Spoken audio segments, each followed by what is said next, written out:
Well,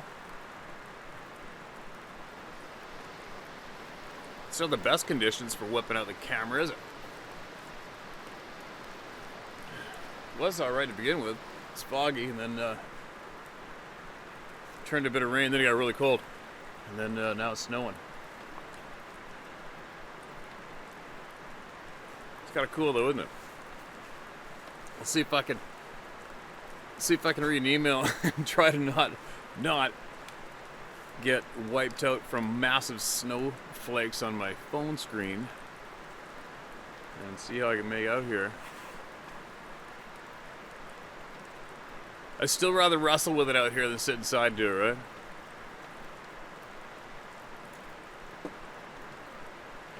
Alright. What do we got? I can read so far. Hi Steve, I hope all is well with you. I really enjoy your time and info and sharing of the backdrops you choose. I have an encounter I'd like to share as I was born in West Virginia, in a small town called Clendenin, right outside of Charleston. I've been to Charleston, West Virginia. My grandparents were overseers of a property at a coal mine. Lots of property they had at camp was at least 5 miles from the nearest house around. My cousins and me and my brother used to camp there during the summer. One night we were there, and about 1 or 2 in the morning, one of my cousins and a friend went out to take a leak. Soon after, they busted the door, white as sheets. We asked, "What's up?" As they bolted the locks on the door, and they both said, "We just saw Bigfoot." All right, there isn't one period or one comma in this. All right, you guys? Oh, let's hope I do well. We asked what's up as they bolted the locks on the door, and they both said, "We just saw Bigfoot." The rest of us laughed and said, "Bullshit." We're all kids, the oldest being 18, me being the youngest and maybe 10. But we gave them a hard time about it. Well, about 3, we were all asleep and were woken by something walking on the porch. To explain, if you've ever been around an old porch, the boards will wear around the nails, and when the pressure is put on the boards, they will clack down. These particular ones took a good amount of weight to make the noise. Anyway, we're all wide awake listening to the boards clack from one end of the porch to the other. Then it stopped. Now at the back of the cabin there was another porch. It had a wooden shelf with old mason jars. And just off the porch, close to an apple tree, there was a well which we put water out of with a rope and bucket. It was covered with a piece of roof tin, then a cinder block on top. About 34 seconds after the... Wow, this is tough. About 30 to 40 seconds after the noise on the front porch stopped, we heard the jars fall and break on the porch.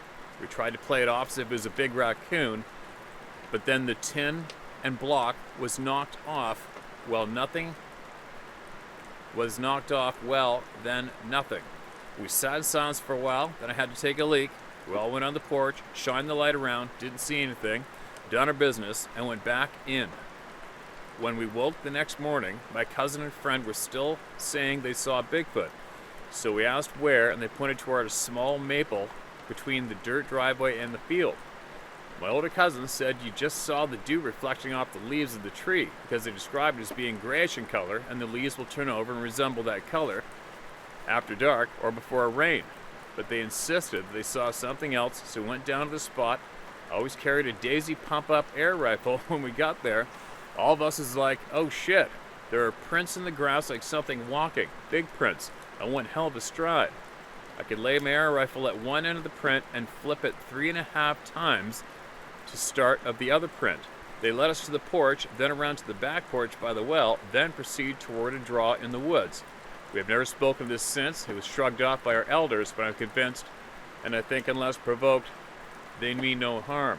Thank you for letting me share this. God bless and be careful. All right, man. I appreciate you sending that email, James. It's unfortunate. Sometimes we just get emails with no periods or commas at all, and it makes for a real tough read. And on top of us, my glasses and my phone are getting covered in snowdrops. But that must have been a hair-raising experience, to say the least, hearing that thing walking on the porch of the cabin.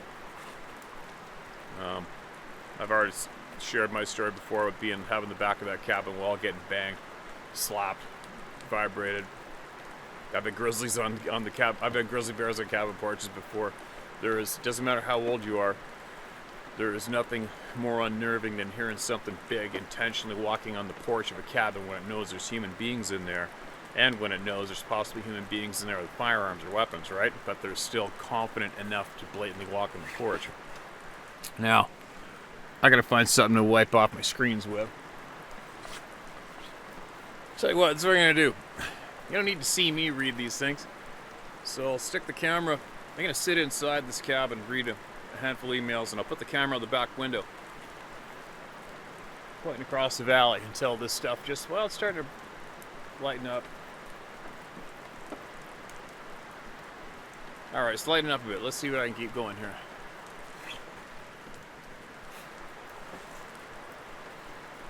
Alright, let's see what I got.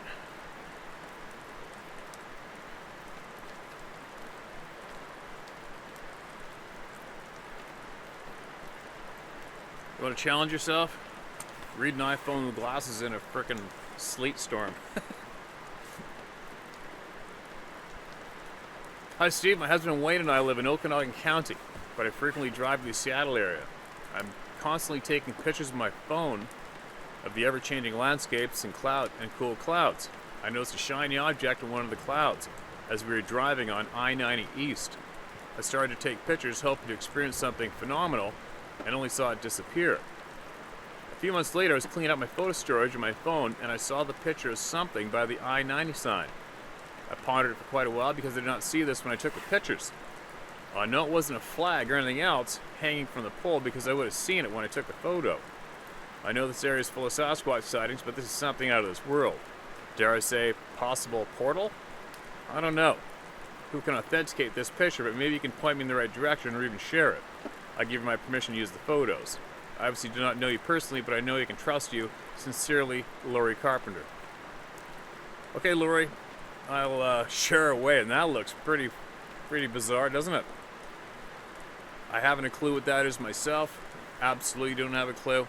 Is it something to do with the digital photo, the digital part of a camera? I haven't a clue. But it certainly looks like something in the sky that myself and probably many of us aren't familiar with, right? Well, let's share it here anyway, just in case somebody out there has seen something similar, and you can share some light on this object that's been caught with your camera. Thanks for sending that in. It's definitely kind of weird, isn't it? All right.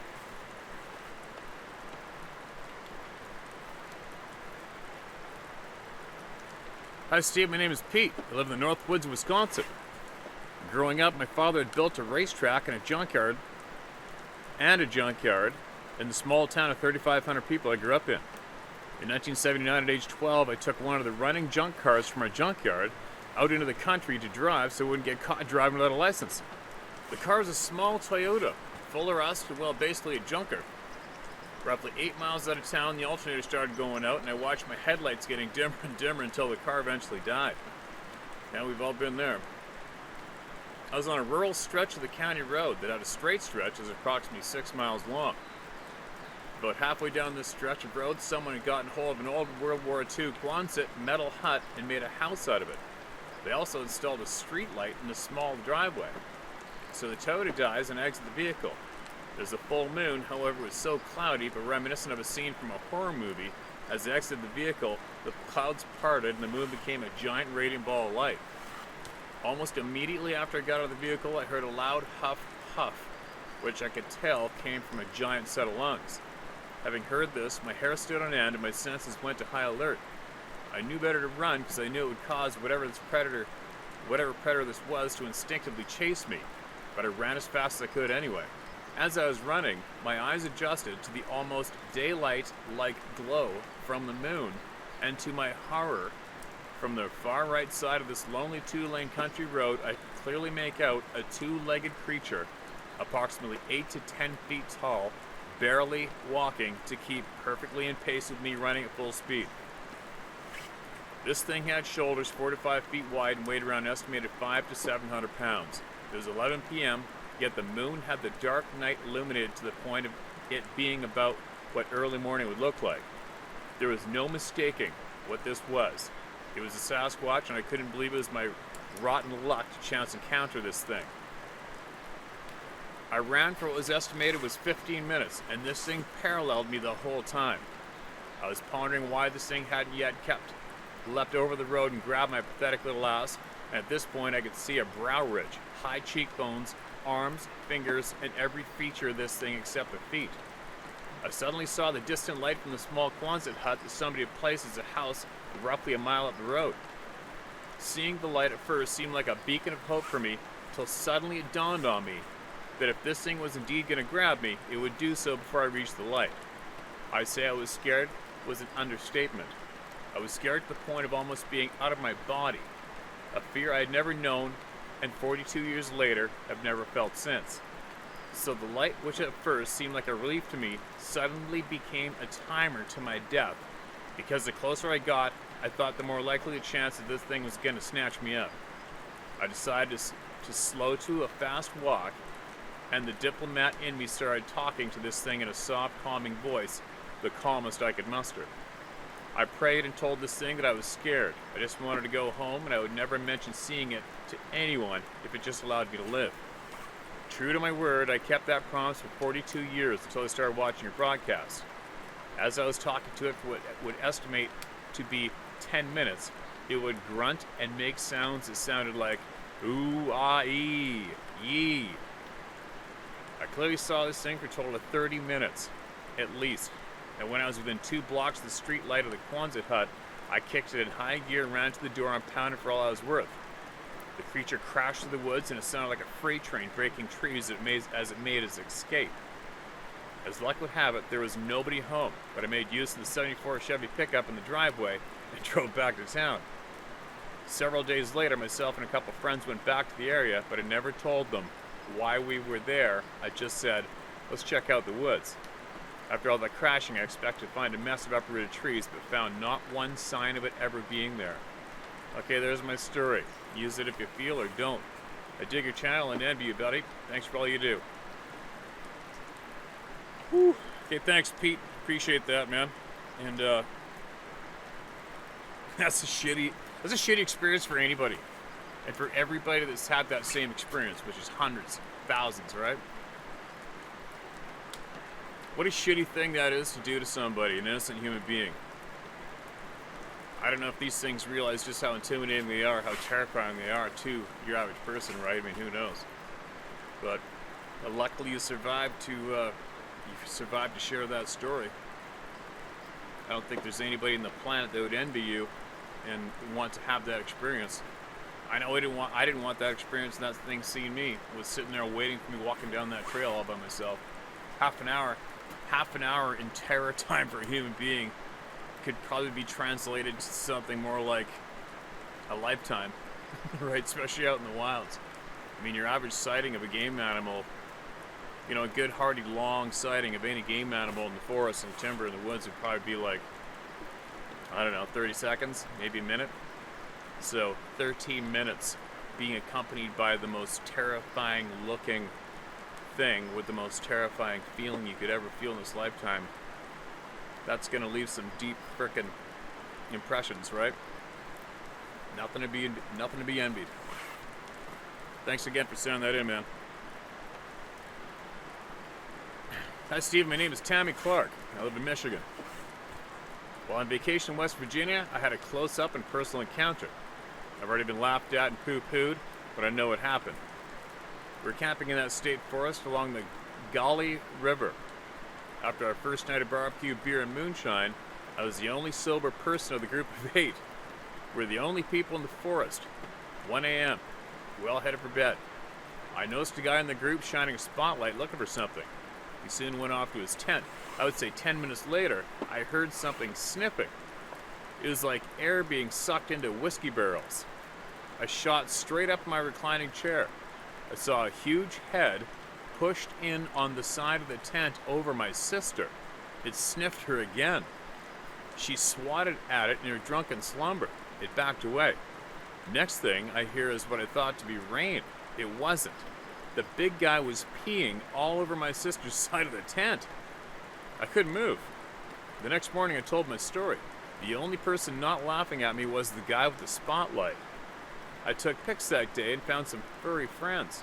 Also, after returning from kayaking, one of the girls told me something was in my tent. After that, I wasn't going to look.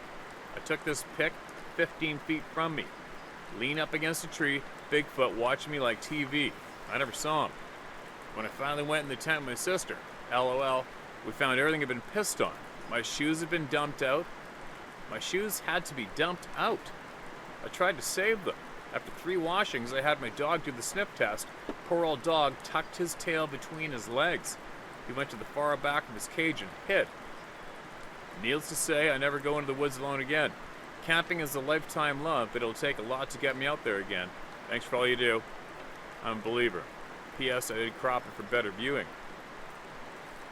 And then you send in some photographs. And again, I've mentioned this in the past. I'm not a big fan of photographs. Here's my stance on photographs. If anybody has to send somebody a photograph, if you have to outline it in red or green or whatever, it's basically a waste of time, right? At this point of the game with the general public, if you want to share a photograph of something you caught on film with the public, get ready to get shredded, all right? And I think as a word of caution, I would think, possibly as a rule, if you feel you have a photograph of something that you want to share with the public, be sure that it is quality enough that you don't have to outline it for somebody to see what you're looking at. Okay? Because on average, if you have to outline it with anything, it's just a waste of time. It's not going to be clear. You would more than likely have to be there with you to see what you saw, as opposed to looking at the photograph that you captured. All right? So, I do not share the majority of the photographs I get sent in, just for that reason, is because the person that took the photograph is more than likely absolutely excited at what they captured. And I can assure you that this photograph I'm looking at, just looking at it from a straight up point of view, I'm just a stranger on the side of the road and you send me this photograph, I'm going to go, what's that? It looks like a shadow, right? You can enhance that photograph with a red line. Your average human mind is still going to go, I don't see what you're looking at, man. It just looks like a shadow to me, right? So, I believe you saw something for sure. I'll share these photos, and I ask every single one of you that's listening to this email being shared and look at these photos, don't be a prick. All right, you weren't there. You didn't go through what they experienced. You didn't see the dog cower at the scent of the urine in the tent. Who knows who did it? I don't know. We weren't there, but it happened. It happened. It left enough of an impact for this person to come forward bravely and share it with us here, which is a safe place. Okay, so just don't knee-jerk and go to shredding people. I'll share these photos. We'll see what everybody thinks. And for me, again, it's all shadows for me, okay? Until I see a photograph of eyeballs, eyelashes, wrinkles in the skin, it's not going to do much for me personally. But that's just me, okay, guys?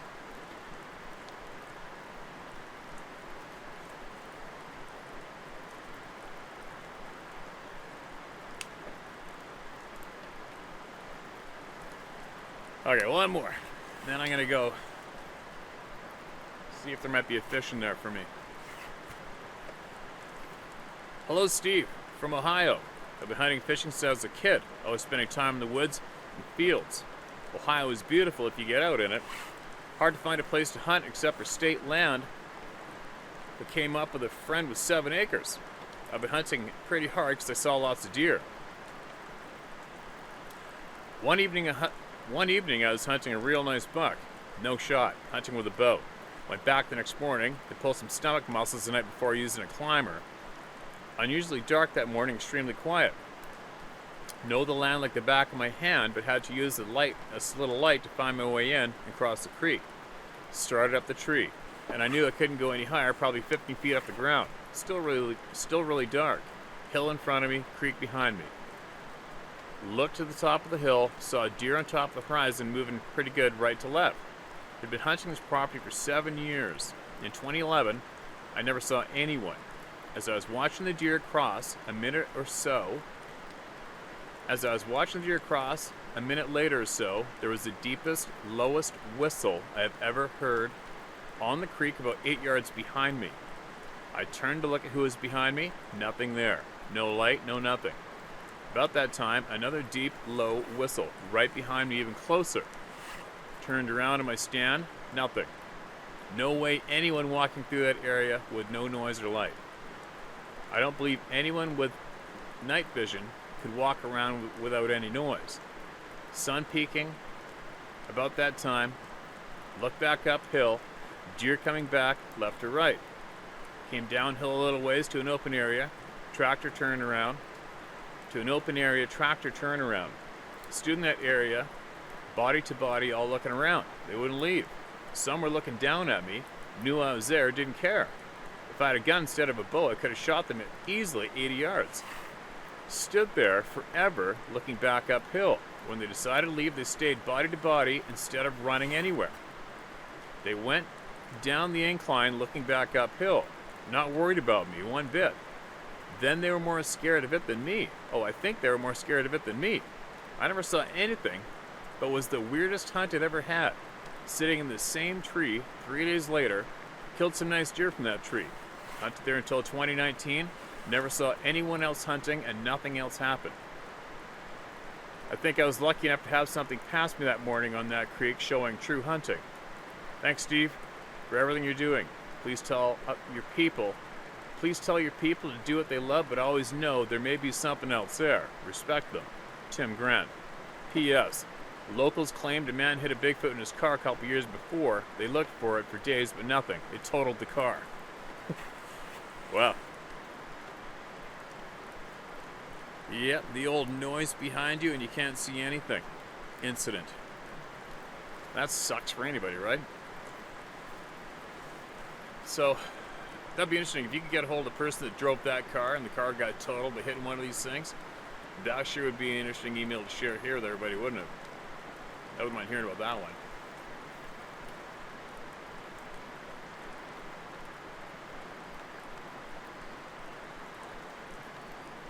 But anyway, thanks for sending that email in. Appreciate it. Everybody appreciates it. And I think I'm going to pull this camera out. I'm going to give you guys a quick little view of what's going on behind me. It looks like it might be breaking up a bit. That'd be really nice. And I can show you guys what's going on.